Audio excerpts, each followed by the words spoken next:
Hi, എല്ലാവർക്കും നമസ്കാരം. ഞാനിന്നിവിടെ വേളാങ്കണ്ണി മാതാവിൻ്റെ സന്നിധിയിൽ വന്നിരിക്കുന്നതാണ്. ദൂരെ കാണുന്നതാണ് കേട്ടോ നമ്മുടെ മാതാവിൻ്റെ ബസലിക്ക. അതിൻ്റെ ഇപ്പുറത്ത് വേറൊരു പള്ളി കാണാം. അതിൻ്റെ പേരൊക്കെ പിന്നീട് പറയാം.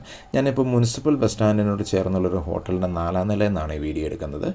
ഞങ്ങളിവിടെയാണ് റൂം എടുത്തിരിക്കുന്നത്. ഈ ബസ് സ്റ്റാൻഡിന് ഓപ്പോസിറ്റ് റോഡിൻ്റെ അക്കരെ കാണുന്നതാണ് പള്ളിയുടേതായ റൂമുകൾ ബുക്ക് ചെയ്യുന്ന സ്ഥലം. പക്ഷേ അവിടെ ഭയങ്കര തിരക്കാണ് കേട്ടോ. നല്ല സമയം ക്യൂ നിൽക്കേണ്ടി വരും. ഇവിടെ ഇപ്പോൾ ഞങ്ങൾ 4 പേർക്ക് കൂടിയിട്ട് 1000 രൂപയാണ് റൂം. 4 പേർക്ക് സുഖമായിട്ട് കിടക്കാം. നല്ല വൃത്തിയുള്ള ബാത്റൂം.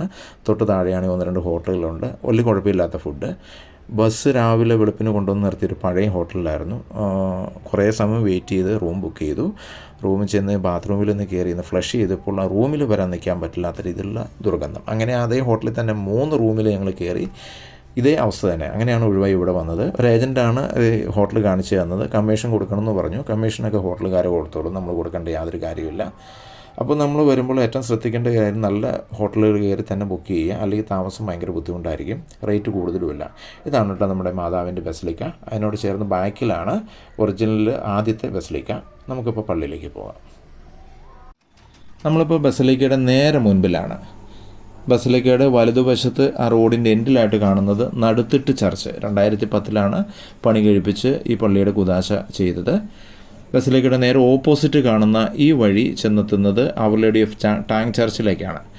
ഒരു 500 മീറ്ററോളം ഉണ്ടാവും. ഈ മണലിട്ട വഴിയിലൂടെ ആളുകൾക്ക് മുട്ടുകുത്തി പോകുന്നുണ്ട്. അവരുടെ നേർച്ചയാണത്. അപ്പോൾ നമ്മുടെ ബസലിക്കയുടെ വലതുവശത്ത് നടുത്തിട്ട് ചർച്ച്. നമ്മുടെ മെയിൻ ബസലിക്ക 2 നിലയാണ്.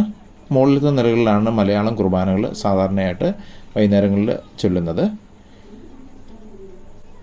ബസലിക്കയുടെ ഇടതുവശത്തായിട്ട് ഇതാണ് നിത്യാരാധന ചാപ്പൽ. ബസലിക്കയിൽ നിന്ന് നിത്യാരാധന ചാപ്പലിലേക്കുള്ള റോഡിൻ്റെ ഇടതുവശത്തായിട്ടുള്ള ഒരു ഗാർഡനാണിത്. കുറച്ച് മൃഗങ്ങളുടെ പ്രതിമകളൊക്കെ ഇവിടെയുണ്ട്. നല്ല രീതിയിൽ പരിപാലിക്കുന്ന ഒരു ഗാർഡനാണിത്. ഇതാണ് കേട്ടോ നമ്മുടെ നിത്യാരാധന ചാപ്പൽ. എപ്പോഴും ഇവിടെ ആരാധനയ്ക്കുള്ള സൗകര്യമുണ്ട്. മാതാവിൻ്റെ രൂപം വഹിച്ചുകൊണ്ടുള്ള പ്രദക്ഷിണം കടപ്പുറം റോഡിലൂടെ ഇറങ്ങാൻ തുടങ്ങിയാണ്. ഈ പള്ളിയിലാണ് കേട്ടോ മാതാവിൻ്റെ രൂപം ഉള്ളത്. ഇവിടെയാണ് 2ാമത്തെ ഇടയബാലന് മാതാവ് പ്രത്യക്ഷപ്പെട്ടത്. ഇവിടെ വെച്ചാണ് ആ ഇടയബാലൻ്റെ മുടന്ത് സുഖപ്പെട്ടത്. ഈ പള്ളിയുടെ നേരെ പുറകിലാണ് 2 നിലയുള്ള ബസലിക്ക സ്ഥിതി ചെയ്യുന്നത്. രണ്ടും ഒറ്റ കോമ്പൗണ്ട് തന്നെയാണ്. മാതാവിൻ്റെ രൂപം വഹിച്ചുകൊണ്ടുള്ള പ്രദക്ഷിണം ഇറങ്ങുന്നു. ഇതാണ് അവർ ലേഡീസ് ടാങ് ചർച്ച്. ഇവിടെ ഒരു കുളമുണ്ട്. അത് അവർ ലേഡീസ് ടാങ്ക് എന്ന് അറിയപ്പെടുന്നു. തമിഴിൽ മാതാക്കുളമെന്ന്. ഈ കുളത്തിൻ്റെ കരയിൽ വെച്ചിട്ടാണ് മാതാവ് ആദ്യമായിട്ട് ഇടയബാലന് പ്രത്യക്ഷനാകുന്നത്. മാതാവ് ഇടയബാലനോട് കയ്യിലുള്ള കുഞ്ഞിന് കുടിക്കാൻ വേണ്ടി പാല് ചോദിച്ചു. ഇടയബാലൻ പാല് കൊടുക്കുകയും ചെയ്തു. 1570 മെയ്യിലാണ് ഇത് സംഭവിക്കുന്നത്. ഇടയബാലൻ വീട്ടിൽ ചെന്ന് പാത്രം നോക്കുമ്പോൾ പാത്രം നിറഞ്ഞതായിട്ട് കാണപ്പെട്ടു എന്നാണ് പറയുന്നത്. അങ്ങനെയാണ് ആദ്യത്തെ അത്ഭുതം വേളാങ്കണ്ണിയിൽ നടക്കുന്നത്. അതിനുശേഷമാണ് ബസലിക്കയുടെ അടുത്ത് വെച്ച് 2ാമത്തെ ഇടയബാലന് മാതാവ് പ്രത്യക്ഷപ്പെടുന്നത്.